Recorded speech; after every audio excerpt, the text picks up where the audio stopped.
Donc, imaginons un contrat à temps partiel, évidemment, à 20 heures par semaine. D'accord ?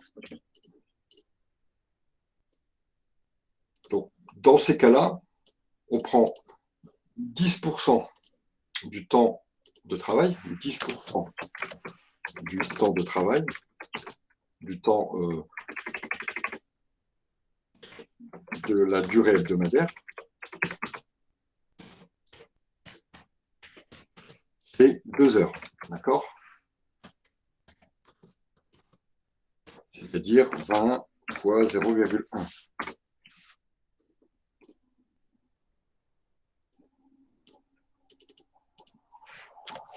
Donc les deux premières heures sup, elles sont, elles, majorées à 10%. C'est-à-dire qu'elles seront payées à 110% du taux horaire. Ça, c'est la première partie.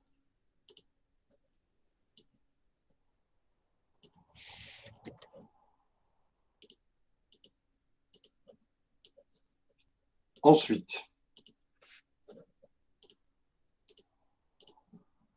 deuxième partie, les heures supplémentaires, enfin les heures complémentaires qui sont faites entre 10% et 25% de la durée hebdomadaire, elles seront majorées à 25%. Donc de la durée hebdomadaire. Donc c'est-à-dire quoi? Donc c'est les heures qui seront faites entre la deuxième et la quatrième heure, d'accord? Donc entre la deuxième, enfin, entre même la troisième, après la deuxième, hein, donc c'est la troisième et la quatrième heure.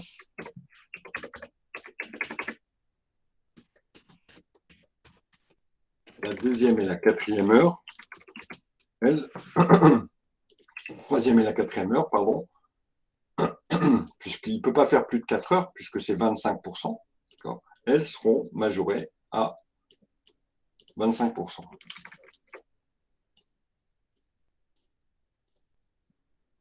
Ça, c'est la première majoration qui s'applique sur les 2 premières heures. Et ensuite, les heures au-delà, sans pouvoir dépasser 25%, seront majorées, elles, à 25%.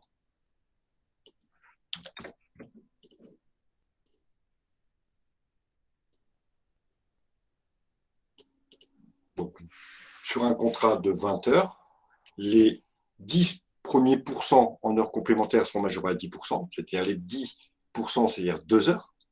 Et ensuite, les heures au-delà de ces 10%, mais sans dépasser les 25%, seront majorées à 25%. Autre exemple, imaginons qu'on ait un contrat à 12 heures. Contrat de 12 heures. 10%, ça fait 1,2 heures. 25%, ça fait 4 heures. D'accord? Donc, les heures entre 1,2 et 4 heures, elles seront majorées à 25, alors que les heures jusqu'à 1,2 seront majorées à 10%. Prenons un contrat de, je sais pas moi, de 30 heures.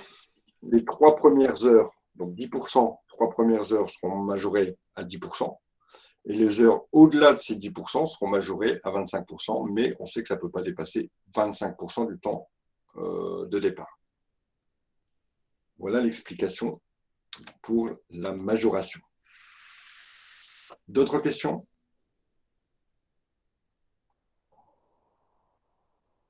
Pas d'autres questions? Très bien. Alors, tac, tac, tac, tac, tac. Ok, ça marche, pas de souci. Alors, ça je peux l'effacer. On va reprendre donc le dernier cours que l'on avait envisagé, c'est-à-dire celui qui va nous permettre de calculer comment on décompte les absences des salariés. On l'avait dit, hein, qu'en termes d'absence, on pouvait avoir des absences pour arrêt maladie, on pouvait avoir des absences pour une absence simplement qui a été autorisée par l'employeur et donc qui ne sera pas rémunérée. On aura aussi des absences pour les congés familiaux, on aura des absences pour les congés payés, etc., etc. On avait envisagé tous ces types d'absences et surtout, on avait envisagé aussi les modalités de calcul pour ces absences. Je vais juste faire un tout petit retour sur les modalités de calcul avec la méthode des heures réelles. Et ensuite, on passera à la méthode des jours ouvrables, où on va voir qu'on est assez proches l'une de l'autre. Ça va vous permettre de vous remettre en tête la méthode des heures réelles. Et on mettra en face la méthode des jours ouvrables. Il y aura encore d'autres méthodes que l'on pourra envisager, mais c'est à peu près toujours sur le même système, mais en sachant qu'en entreprise, en pratique, on conseille toujours à la personne qui fait la paie d'utiliser la méthode des heures réelles. Pourquoi? Parce qu'aujourd'hui, légalement, en cas de contestation, le juge va toujours se référer à la méthode des heures réelles, puisque c'est celle qui a été préconisée par la Cour de cassation dans de nombreux arrêts. Donc, si demain, un salarié conteste la méthode ou les montants qui lui ont été retirés lors de ses absences, et que l'affaire ne se résout pas à l'amiable et qu'elle est portée devant un juge, le juge, lui, utilisera la méthode des heures réelles pour vérifier si tout ça est correct. Et si vous avez utilisé une autre méthode qui amène à un résultat qui est moins favorable au salarié, alors vous risquez d'avoir un jugement contre vous.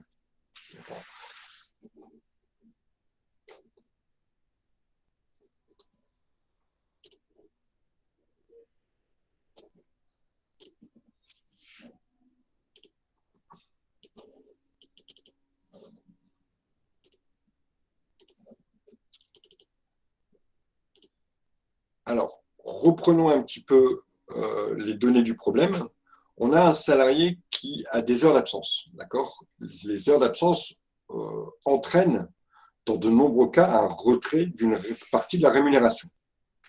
Et c'est le montant qui doit être retiré au salarié qui pose ici, qui est l'enjeu du problème. Combien je dois retirer? Donc, prenons un exemple pour cette méthode, ce qu'on appelle la méthode des heures réelles.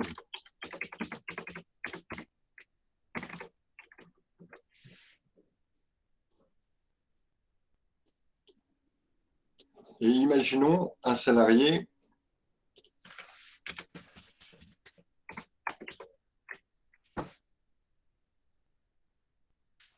qui était absent, par exemple, au mois de juin de l'année 2021. Alors pour ça, on a besoin d'un petit calendrier parce qu'on a besoin de calculer le nombre d'heures de travail que comporte le mois de juin.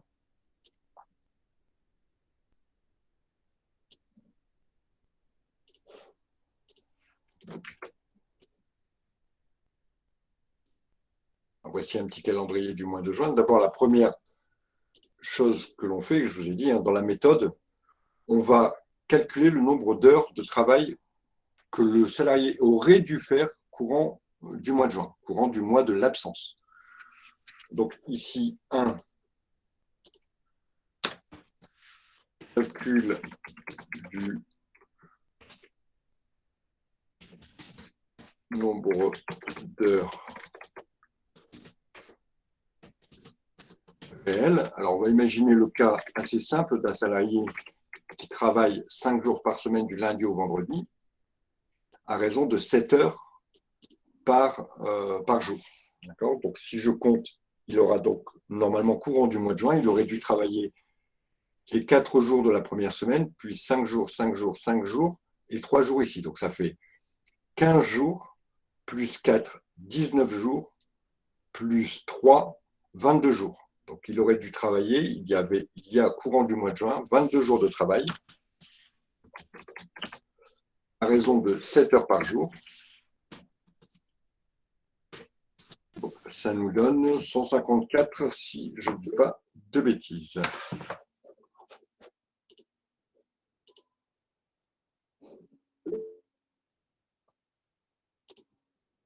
Alors, Michalida, je vous écoute. Monsieur, vous pouvez reprendre, je n'ai pas trop bien compris. Donc, la première chose, c'est qu'on va calculer le nombre d'heures réelles du mois de travail. D'accord? Et si je prends mon calendrier, ici, que je compte le nombre de jours de travail en sachant que mon salarié travaille du lundi au vendredi à raison de 7 heures par jour, il y a 22 jours de travail. D'accord ? Il y a 15 jours ici, plus 4 jours, ça fait 19, plus 3 jours, ça fait 22 jours. Je compte simplement le nombre de jours de travail dans le mois. Donc, il y a 22 jours à raison de 7 heures. Ça nous donne 154 heures de travail.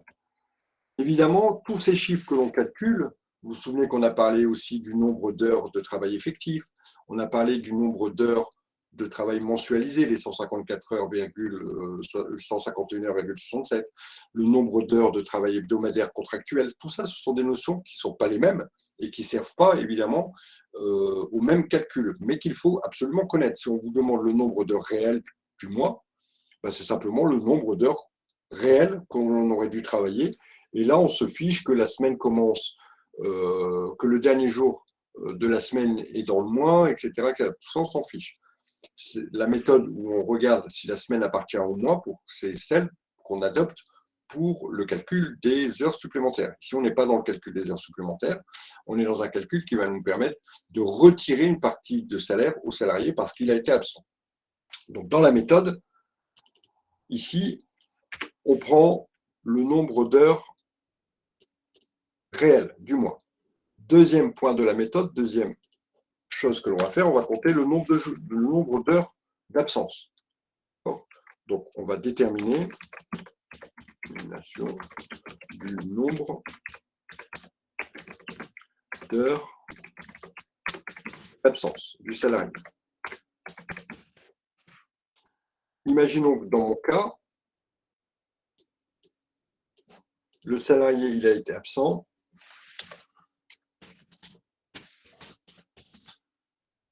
du 14 juin au 17 juin inclus.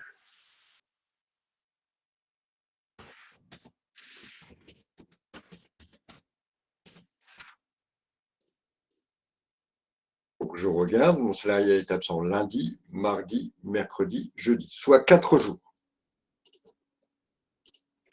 Donc 4 jours d'absence. Évidemment, on ne prend que les jours où il aurait dû travailler, 4 jours fois 7 heures. Donc mon salarié a été absent 28 heures.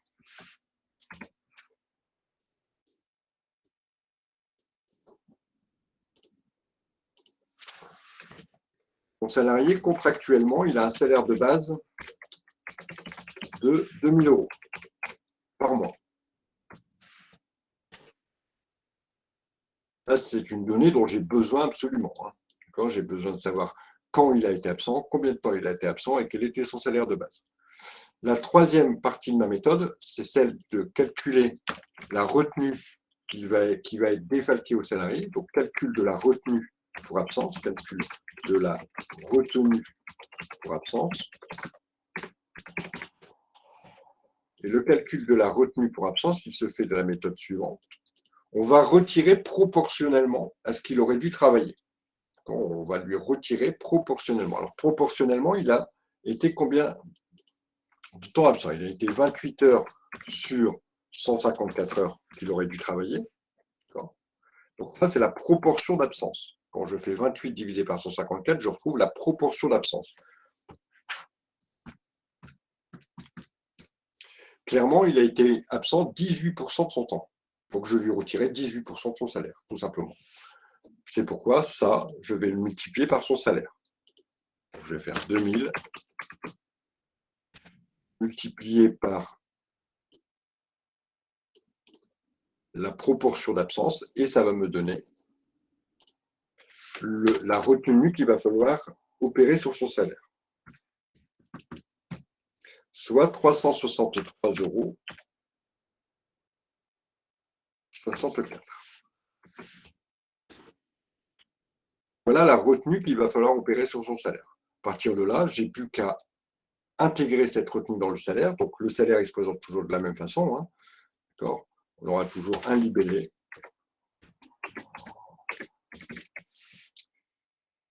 On aura toujours un nombre d'heures. On aura toujours un taux horaire.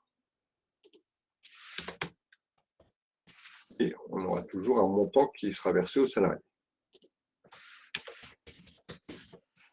Donc la première ligne, c'est toujours le salaire de base. On le met toujours le salaire de base pour sa globalité. Donc de base, mon salarié, de par la mensualisation, il aurait dû avoir une rémunération pour 151,67 € de 2 000 €. Il faisait un taux horaire de base de 13,18 € ou 13,19 €.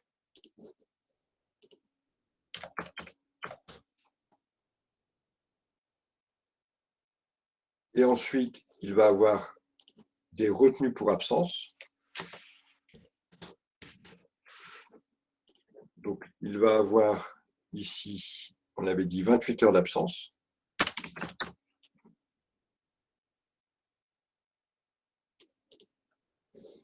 Ces 28 heures d'absence vont lui provoquer une retenue que l'on a calculée ici, de moins 363,64 €.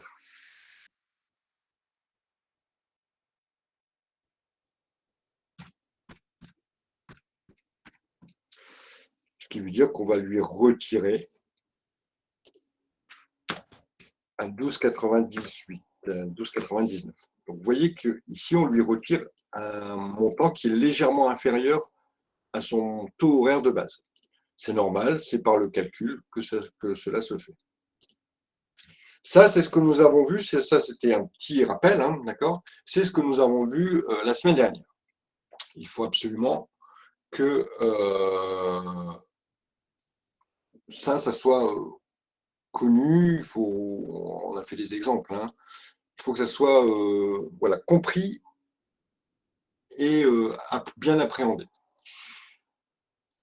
Comparé à cette méthode, on a une deuxième méthode. Alors, hop, je vais simplement faire un dupliqué. Je vais dupliquer ma diapositive. Voilà. On a une deuxième méthode qui est la méthode des jours ouvrables.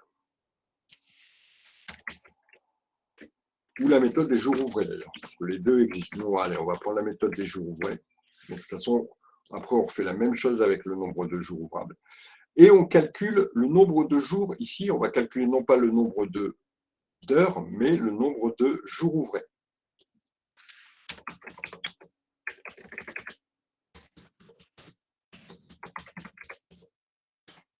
Je vous rappelle que les jours ouvrés, c'est tous les jours où on est censé travailler.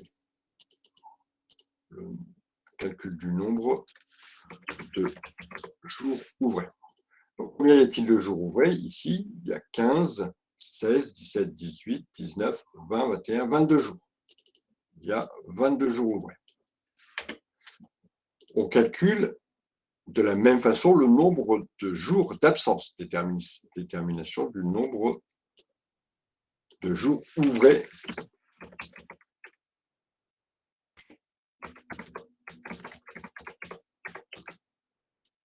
d'absence. Le salarié était absent 4 jours.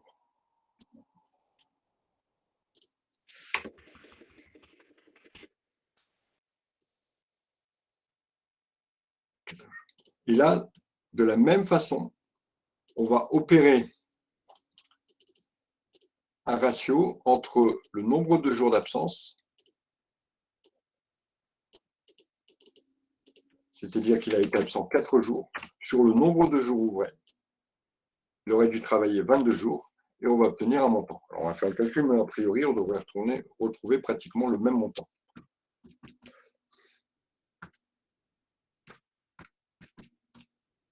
Exactement, on retrouve exactement le même montant. Je vous écoute, Fouréa. Monsieur, vous pouvez revenir sur le calcul du nombre de jours ouvrés? Le nombre de jours ouvrés, c'est le nombre de jours où on est censé travailler. D'accord? Le salarié, il travaille du lundi au vendredi, à raison de 7 heures par jour. Donc, si je compte le nombre de jours ouvrés dans le mois, là, il y en a 4, d'accord? Puisqu'on ne travaille pas le samedi, on ne travaille pas le dimanche, mais on travaille du lundi au vendredi. Donc, 4 plus 5, ici, ça fait 9. Plus 5, ici, ça fait 14, plus 5, ici, ça fait 19, plus 3, ça fait 22. Donc, ici, on a, je vais les mettre ici, on a 4 jours ouvrés. Ici, on a 5 jours ouvrés. Ici, on a 5 jours ouvrés. Ici, on a 5 jours ouvrés. Et ici, on a 3 jours ouvrés.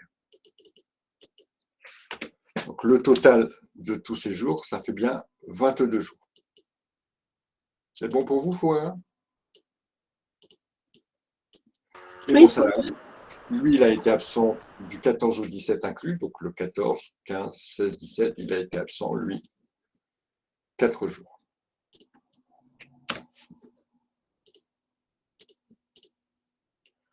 Quatre jours et le reste, il a travaillé. Donc voilà pourquoi ici, je mets le nombre de jours d'absence sur le nombre de jours ouvrés du mois. Et précédemment, je mettais le nombre d'heures d'absence sur le nombre d'heures réelles du mois. Est-ce qu'on est clair là-dessus? Je vous écoute, Alphonse.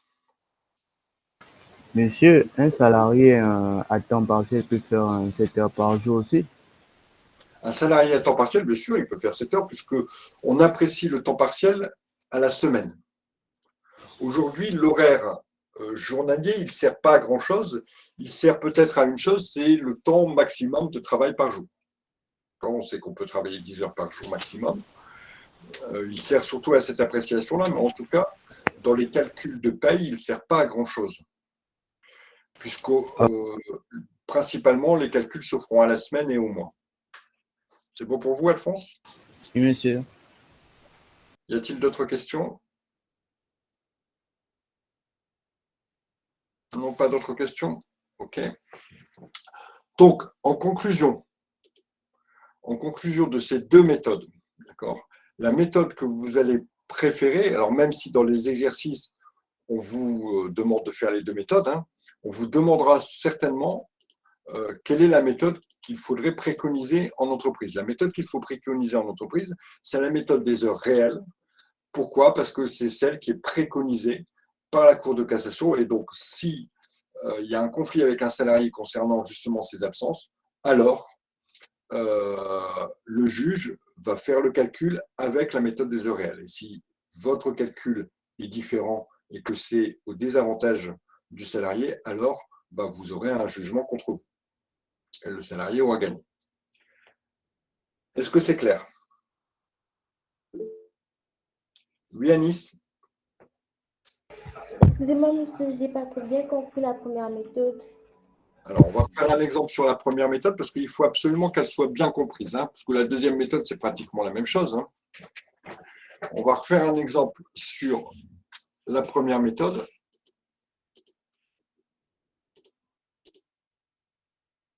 On va changer de mois pour regarder tout ça. Allez, on va prendre le mois d'avril 2021.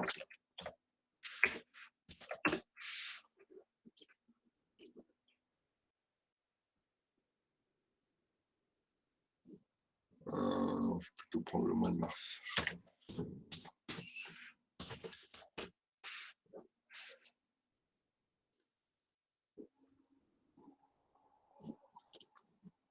Voilà, parfait.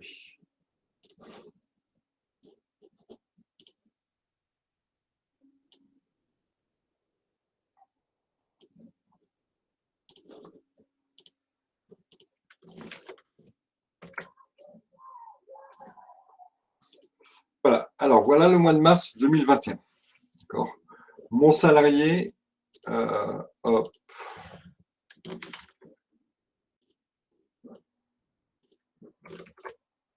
Il a été absent du 25 mars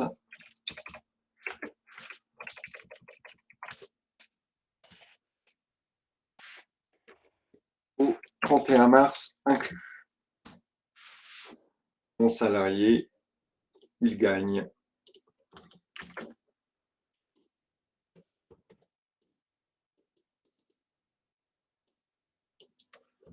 2 800 € par mois. C'est son salaire de base. D'accord? Alors, obligatoirement, je vais devoir lui retirer les sous parce que ce salarié était absent. D'accord? Ça, c'est le postulat de départ. Qu'est-ce que l'on va faire? On va compter d'abord le nombre d'heures réelles du mois. Je vais vous laisser 2 minutes pour me donner le nombre d'heures réelles du mois. En sachant qu'il est bien sûr à temps plein et qu'il fait 35 heures par semaine. Il fait 35 heures par semaine. Du lundi au vendredi. Et il fait 7 heures par jour.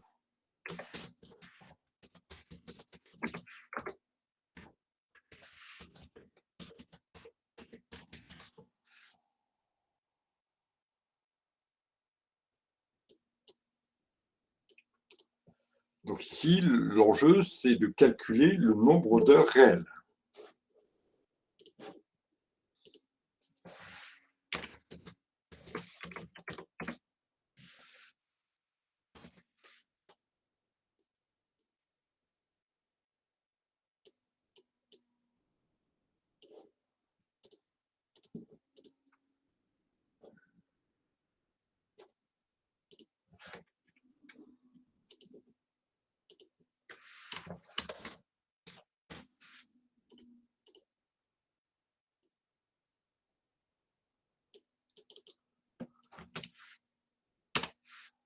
Donc la première semaine, elle est pleine. D'accord? Donc ça veut dire qu'il normalement, il aurait dû travailler 35 heures. Lundi, mardi, mercredi, jeudi, vendredi, 5 jours à 7 heures par jour, 35 heures. Quand un salarié est à temps plein et que la semaine est pleine et complète, c'est obligatoirement 35 heures.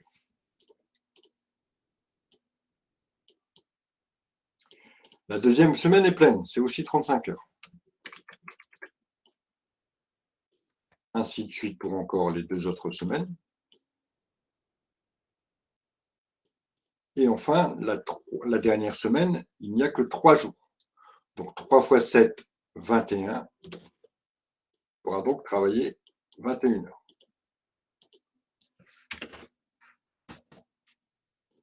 On est d'accord tout le monde? Le total, 140, 161 heures.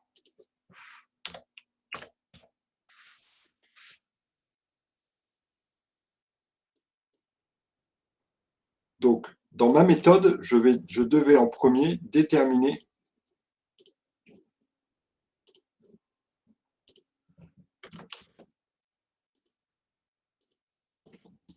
en premier calcul du nombre de réels, chose que je viens de faire.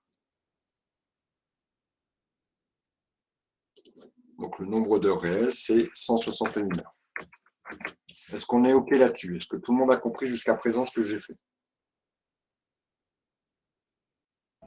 Oui, monsieur. OK. Maintenant, je vais compter le nombre d'heures d'absence.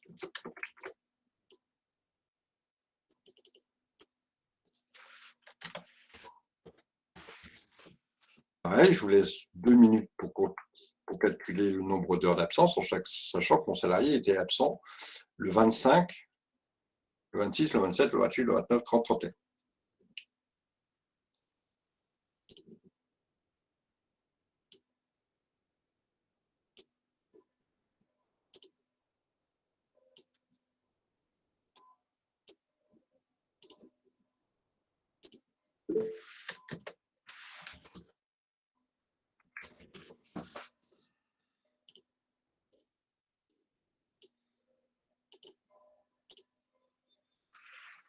Alors, Luce nous propose 49 heures. Si d'autres personnes veulent envisager des propositions, allez-y, hein, vous me les indiquez, vous me les donnez.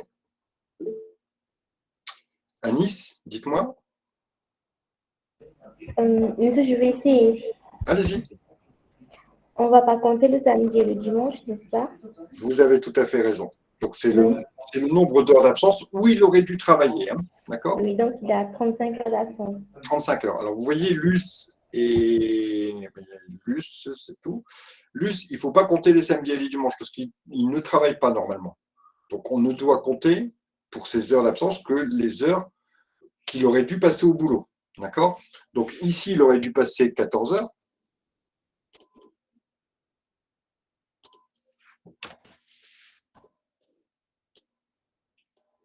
Et ici, il a perdu 21 heures, qu'il n'a pas faites. Encore une fois, j'ai un total d'heures d'absence de 35 heures. Donc ça, c'était la deuxième chose qu'il fallait faire, déterminer le nombre d'heures d'absence. Alors, ce n'est pas en jours, mais cette fois-ci, c'est bien en heures. Hop, voilà. Et donc, c'est bien les heures qu'il aurait dû faire à l'entreprise.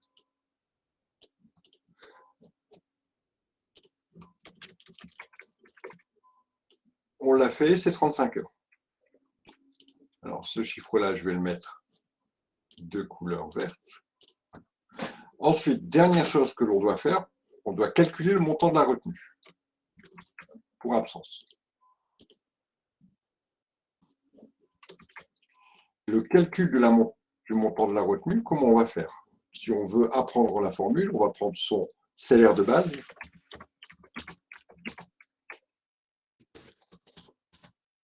Multiplié par le nombre d'heures d'absence.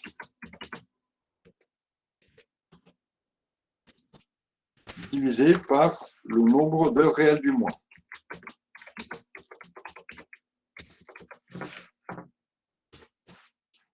L'un d'entre vous avait fait la réflexion en disant « Monsieur, les parenthèses sont inutiles ». Tout à fait. Si vous ne voulez pas mettre les parenthèses, vous ne mettez pas les parenthèses. Moi, j'aime bien les mettre parce que ça me montre la proportion d'absence. Ça, c'est la proportion d'absence. Donc, si on reprend ici les données, le salaire de base, il est de 2800 €. Alors, Ismaël me propose 608,69. Si d'autres personnes veulent me proposer Verline, pareil.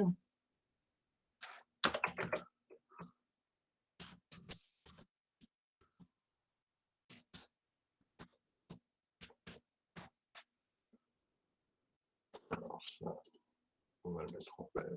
Ah ouais, je ne peux pas le mettre. Dommage. Bon, c'est pas grave.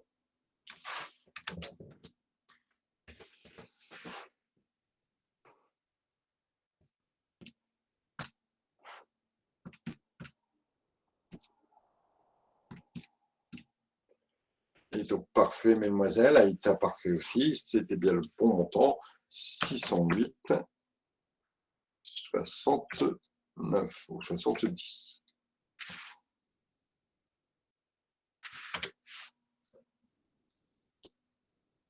Donc ça, c'est le montant de la retenue que l'on va pratiquer. Faisons maintenant le salaire.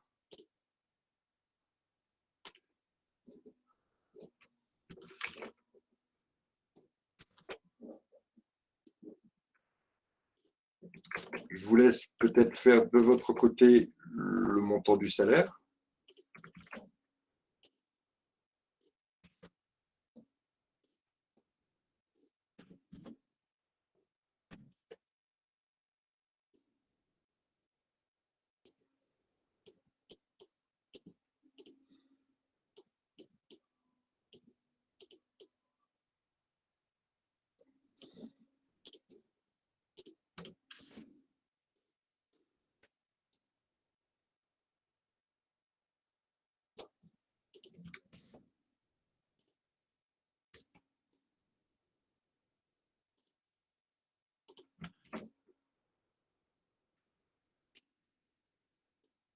Alors, Ismaël nous propose 2191,30.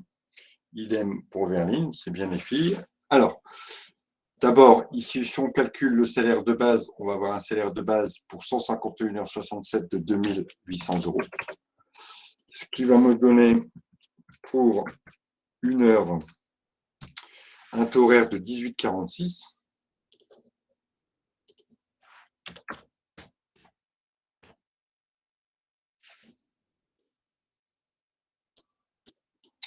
Mon salarié, il va avoir 35 heures d'absence. Il ne faut pas oublier de mettre le moins devant. Et donc, il aura une retenue de 608,70, ce qui lui revient à une retenue horaire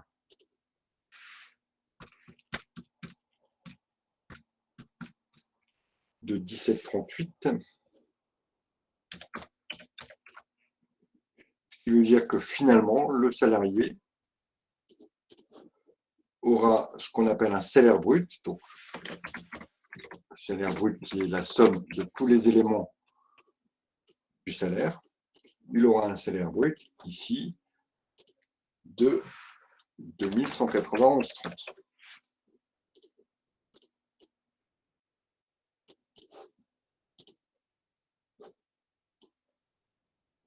Voilà le haut de son bulletin.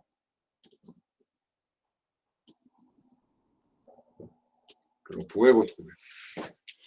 Est-ce que vous avez compris maintenant comment ça fonctionnait?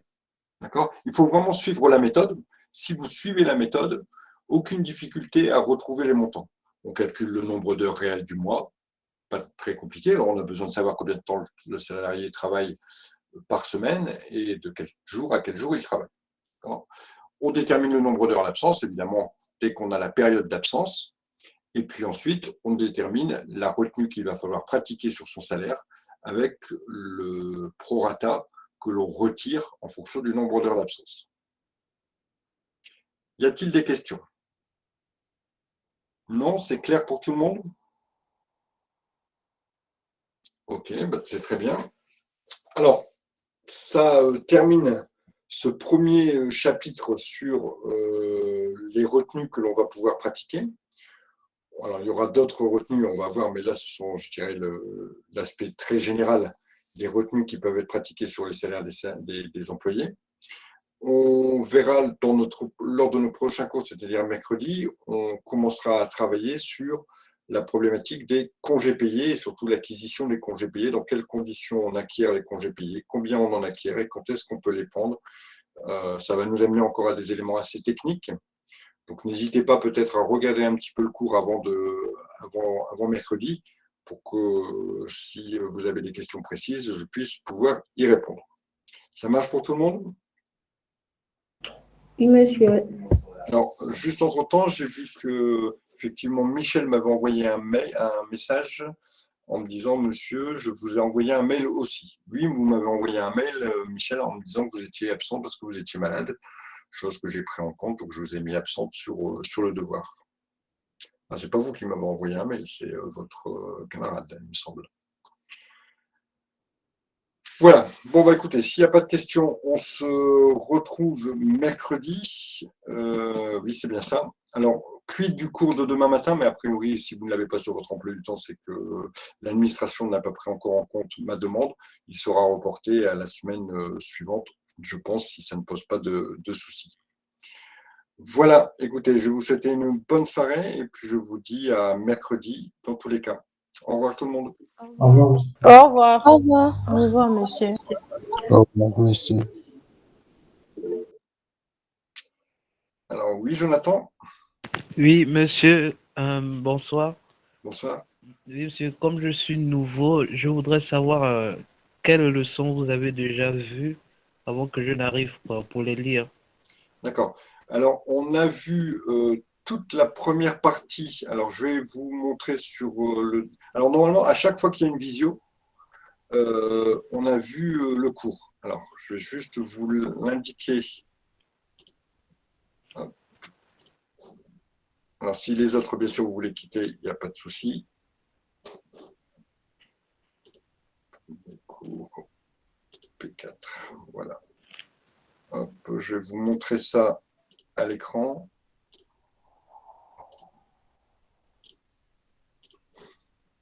Alors, vous devez avoir côté étudiant à peu près la même chose que moi, hein. Donc, on a vu tout le thème 1, tout le thème 2 et tout le thème 3. D'accord? Le thème 1, c'est tous les cours qui concernent l'embauche. Le thème 2, c'est tous les cours qui concernent le départ du salarié. Le thème 3, c'est tous les cours qui concernent la durée du temps de travail. Et là, on commence le thème 4. C'était la deuxième leçon du thème 4, en sachant que j'ai repris les éléments qu'on avait revus, qu'on a vus la semaine dernière. d'accord, monsieur. C'est bon, mais à chaque fois que vous avez une visio, c'est que le cours a été fait. Ok, d'accord. D'accord? Voilà, et je vous souhaite bon courage pour vous remettre. Alors, Jonathan, ce qui est important, c'est surtout la durée du temps de travail. D'accord? La durée du travail, c'est un chapitre très, très important. Durée de temps de travail, d'accord. Voilà. C'est Il noté. sera nécessaire pour la suite pour la compréhension de la suite. Ok, merci, D'accord? monsieur. Voilà, Oui, bon courage. merci.